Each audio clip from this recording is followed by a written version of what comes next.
Drowning. No other word feels adequate to explain how constraining life feels right now. A constant turmoil, where time slowly lays claim to freedom and naivety. But there was once a time where I was happy, where things were simpler.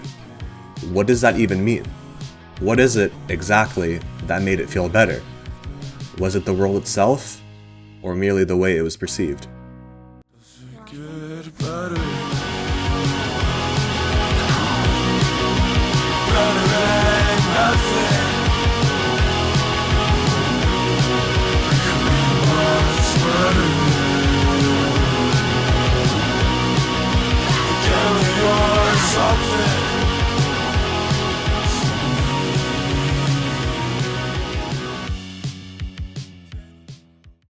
My childhood was a good one. I often find myself looking back at all the things I was obsessed with, the games that I played, and the moments that didn't seem important to me at the time, but somehow stayed with me. That sense of nostalgia has always been a part of my life, and I'm sure a lot of other people would say the same thing. A quote by Marcel Proust really resonated with me. It states, "Remembrance of things past is not necessarily the remembrance of things as they were." Now, you can certainly interpret that differently than I do, but I think what Proust is trying to point to is less about memory itself and more about the way memory reshapes experience over time. And I've been trying to understand that, because when I look back on childhood, I know, intellectually, that it wasn't perfect. It was constrained, partial, defined by a kind of naivety I couldn't recognize then. But that's not what remains. What remains is something harder to articulate. Not a sequence of events, but rather a quality of experience. A way of being in the world that feels immediate, almost unmediated, before everything had to pass through, reflection or judgment. Life didn't present itself as something to be managed or interpreted. It simply unfolded, and I moved within it without questioning what it meant. And I hesitate even saying that, because it sounds like I'm describing something inherent to childhood itself, when it probably wasn't.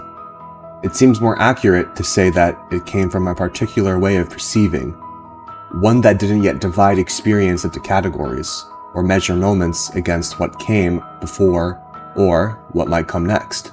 Time, especially, felt different. Not slower in any measurable sense, but less intrusive. It didn't impose itself as scarcity.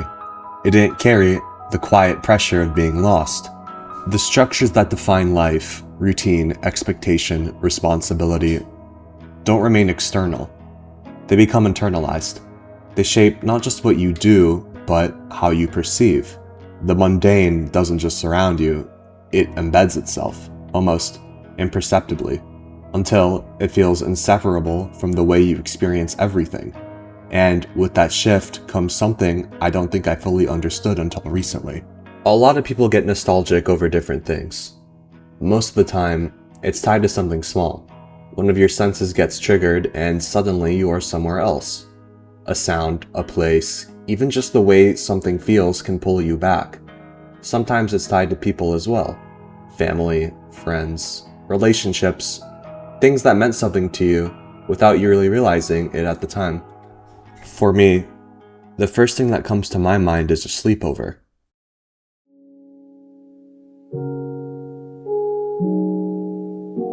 I was probably 9 or 10. It was winter, and me and my friends were in the movie theater room at my house playing Minecraft on the PlayStation 4. Nothing about it was special if you looked at it from an outside perspective. We were just sitting there, playing a game we had already played 100 times before.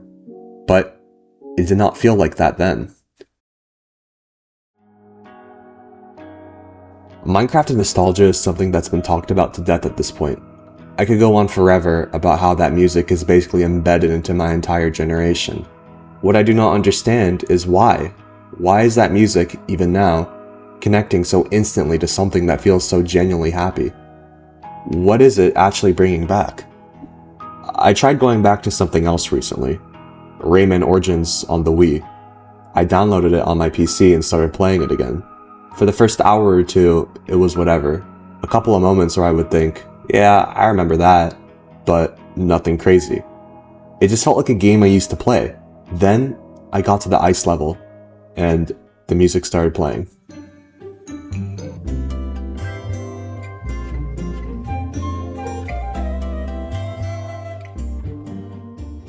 I used to be stuck on those levels for hours as a kid. I just couldn't beat them. So I heard that same song over and over again. And you would think that this is what I would remember. The frustration, being stuck, getting annoyed, but I don't. What I remember is sitting in the living room for hours. The way the room felt, the time passing without me even noticing. There was no pressure to stop, no sense that I was even wasting time. No real problems sitting in the back of my head. And I think that is what I was actually connecting to. Not the game, not even the moment itself, but just the absence of everything that came later.